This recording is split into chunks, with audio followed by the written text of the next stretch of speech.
Greetings from Halloween Horror Picks. As always, I'm your host, Ryan Stockstad, and today we have a little special feature for you. But first, I just wanted to let you guys know that we're currently working on the next season of Halloween Horror Picks, Season 3.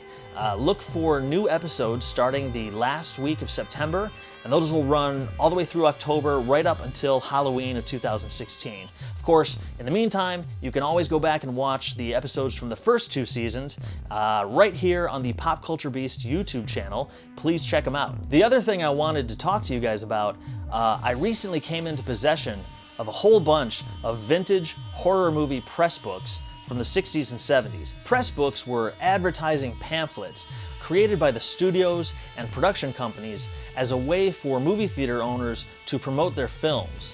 A press book would often contain a synopsis of the film, pictures, articles, cast and crew bios, images of the film's poster, and often various examples of newspaper print ads. Press books were made for every film between the mid-1910s and sometime in the 1970s.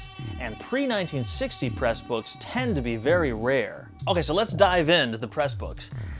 This first one is for Deranged, 1974. Now we're actually going to do an episode in Season 3 devoted to this movie, so look for that soon. It says here on the top, Pretty Sally Mae died a very unnatural death, but the worst hasn't happened to her yet. Now Deranged was written by Alan Ormsby and directed by Ormsby and Jeff Gillen. Like Psycho, Texas Chainsaw Massacre, Silence of the Lambs, and a bunch of others, Deranged is based upon the crimes of Ed Gein, a Wisconsin farmer who turned to grave robbing and murder when his mother passed away. In my opinion, Deranged is among the most accurate depictions of Gein and his crimes in cinema. So here on the first page we have the synopsis and cast and credits here. This picture was suggested by actual events, however, certain facts have been altered in the production of this picture. The names of all places and persons have been changed, and any resemblance to any person living or dead is unintentional and strictly coincidental. Here on this side we have publicity, and there's all kinds of mock-up articles. Like they would send these articles out, and then the newspaper could literally just cut and paste the whole thing. One of the century's most gruesome multi-murder crimes is brought to the screen in Car International's Deranged. Set to open, then they leave a blank where you can insert the date at the blank theater. Okay, and then in the back, Exploitation in big letters. They give you all these different examples of ways that you can promote the movie. Invite several psychiatrists, psychologists, teachers, priests, and police officers in your community to view Deranged. Ask the city editor of your local newspaper to assign a reporter to interview these professional people as to whether such a crime spree could have been prevented if Ezra Cobb's mental illness could have been discovered before he embarked on a path of murder. Okay, next up we have something called Love After Death from 1968. It says, buried alive, he returns from the dead to seek love and revenge. Suggested for mature audiences. And there's a little, it's black bar covering up some nudity there. Stay for the surprise ending, a shock thriller, lust and terror. So this softcore horror trash was made in Argentina, dubbed from Spanish to English, and then imported for American drive-ins. No one on the cast and crew went on to do anything of note, with most, including the writer and leading cast, only making this one movie. So this is cool. This is a little different from most of the press books I've seen. You can see that you got this montage of photos that are hyping up the eroticism of the movie. Here's the synopsis. It says, Love After Death is the terrifying story of a young man betrayed by his beautiful wife and family doctor who cause him to be buried alive so that they may carry on their illicit love affair. During the final minutes of the wake, just prior to closing the lid of the casket, the unfortunate victim is able to open his eyes. He sees and hears all but cannot talk or move. He knows that the mourners are aware of this and realizes his horrible fate and swears vengeance on all connected with the affair. I think this is my favorite part here. The climax arrives when the corpse traps the wife and doctor in their love nest. He kills the doctor, then rapes the wife, who later manages to escape momentarily. He follows her to the roof of the building and strangles her to death. The detective arrives too late to prevent the murders, and when he is about to arrest the husband, by grasping his coat, he finds that he is no longer there, having disappeared in a flash. And then in the back we've got all these different ads. Buried Alive, Love After Death, a shock thriller of lust and terror, suggested for mature audiences. I think I actually want to see Love After Death now. So next up we have Mantis and Lace, aka Lila, 1968. It says, Exhibitor's Campaign Manual. Get the smelling salts ready, here comes the shocker of the year. So Harry Novak produced this psychedelic sexploitation horror picture well before he hit his stride in the late 70s with his cult horror movies Rattlers, The Child, and Rituals. It stars Susan Stewart in the title role as a go-go stripper who lures men to her daddy's warehouse for drug-fueled evenings of sex and murder. Okay, so again we have the synopsis on the left side, we got the cast and crew over here. I love the picture layout. Over here it says, shocking, sensual Mantis and Lace. Here's the fascinating plot of Mantis and Lace. A pretty young girl named Lila works as a topless dancer in a go-go joint, and her favorite sport is picking up male customers and taking them to her father's warehouse for sizzling lovemaking trysts. The warehouse is an eerie setting for such activities. It's not. It's like bad lighting. You just see some pallets and like there's a mattress on the floor. It's not at all eerie. It's pretty cheap, actually. One night, Lila picks up a young hippie named Tiger. They go off to the warehouse, where he turns her on to LSD for the first time. She goes off on a bad trip, seeing, among other things, Tiger's head as a bunch of bananas. Obvious phallic symbolism, but also a throwback to a childhood trauma. I love this part here.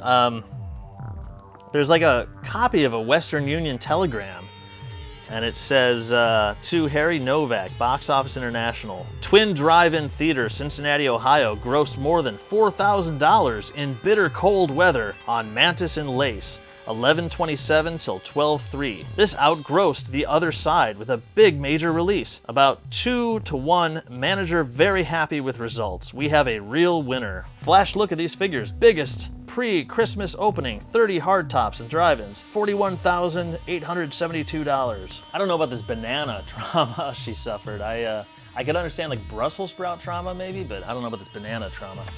All right, so this next one is one of my personal favorites for The Sadist, 1963. A human volcano of unpredictable terror. Never before a motion picture ram-packed with suspense, terror, sudden shock. So The Sadist is one of the great underrated shockers of the drive-in era and one of my personal favorites. It stars Arch Hall Jr. Normally he's not exactly the mark of quality, but in this case he's great. The movie takes its inspiration from real-life spree killer Charles Starkweather, who, along with his teenage girlfriend, terrorized the roadways of Nebraska and Wyoming in the late 1950s. All right, so again, we have the cast and the crew. And the synopsis, it's pretty small in this one. All of the little like fake articles, the little short articles they've created, there's a bunch of really cool ones. The Sadist is really happy, says one of the headlines. Arch Hall Jr., who plays the infamous Charlie Tibbs in The Sadist, with convincing realism, is far from a twisted individual. Happily preparing for his 6th starring role, he is a recording artist and a band leader when not before the cameras. And then we got some pictures down here.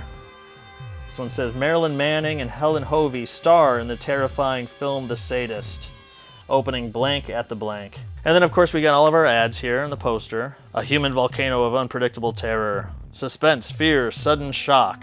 What fiendish passion twisted his mind, made him torment, torture, kill. And then on the back they've got some exploitation ideas. Rarely does a motion picture explode on the screen like The Sadist. This outstanding film can be one of your biggest grosses of the year. A hookup with baseball fans and clubs can be promoted. The entire film has to do with high school teachers trying to go to a ball game. That is a very misleading way to sell this picture. So this is the text they suggest for the announcer who's going to read the little radio spot. A human volcano explodes before your very eyes in the great new motion picture, The Sadist. Can you tell a killer by the look in his eyes? How fast can you react to save your life? Dare to see Arch Hall Jr. in The Sadist. Okay, so I already devoted an entire episode of Halloween horror picks to The Sadist, so if you want to know more, be sure to look for that episode and watch that. Okay, so finally, this next one is actually a Western, but pure exploitation. It's got a lot of horror elements, especially in the way they're advertising it. The movie is Five Bloody Graves from 1969. It says, the most sadistic and sensual slaughter the West ever witnessed. See men fiendishly tortured, passionate playgirls, women scalped alive. A new mighty moneymaker that will pack your theater to capacity. So Five Bloody Graves was directed by Al Adamson, the great Al Adamson. And it stars Robert Dix, who also wrote and produced the thing. The movie co-stars Scott Brady, Jim Davis, Paula Raymond, John Carradine, and there are even appearances by Adamson's father, Victor Adamson, who was a B-Western filmmaker in his own right in the 1920s and 1930s. If you like John Carradine, be sure to watch the episode we did on Halloween Horror Picks for the Monster Club. So this first page is pretty awesome. It's just like a montage of images. And the synopsis over here is pretty long. I'm sure it ruins the whole movie. It says, in a shabby old Western hotel, brutal gunman Ben Thompson finds a passionate encounter and excellent release for his revenge-ridden being. Sell big with teaser lines. Okay, so these are some of their teaser lines they suggest. We have been selected as one of the first theaters in the country to show Five Bloody Graves. We regret to inform our patrons that Five Bloody Graves has been banned, and our theater is now unable to show it. The producers of Five Bloody Graves are now trying to get special permission for us to show their film. Special announcement, after great difficulty, we have now been able to lift the ban on Five Bloody Graves, and will open with that film on date here. I wonder if any unscrupulous theater owner, those don't exist. I wonder if any of those guys actually ran ads like that. That's amazing. And this is great. There's these bios, long bios on each actor. Here's what it says about the star, Robert Dix. When your father was an action star of the caliber of Richard Dix, then your responsibility is automatically doubled. However, Robert Dix, who stars in Independent International's Five Bloody Graves, has admirably followed in his father's footsteps by seeking action roles, doing his own stunting, and performing as capably as the original Dix. Richard Dix had long been a top star when he married his second wife, Virginia Webster. Yeah, it's really long bios. Pretty cool, though. All right, well, thanks again for watching this special feature from Halloween Horror Picks on horror press books.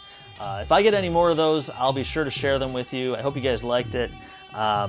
In the meantime, be sure to subscribe to Halloween Horror Picks right here on the Pop Culture Beast YouTube channel, because we are working hard on bringing you great new episodes for season 3. I'm really excited about it. I think this is going to be the best season so far. We've got a lot of cool horror movies that we're planning to talk to you about. So definitely please do subscribe so that you don't miss out on any of that. Also, you can like Halloween Horror Picks on Facebook. So thanks again for watching. I'm Ryan Stockstad. Watch horror movies. I'll see you next time.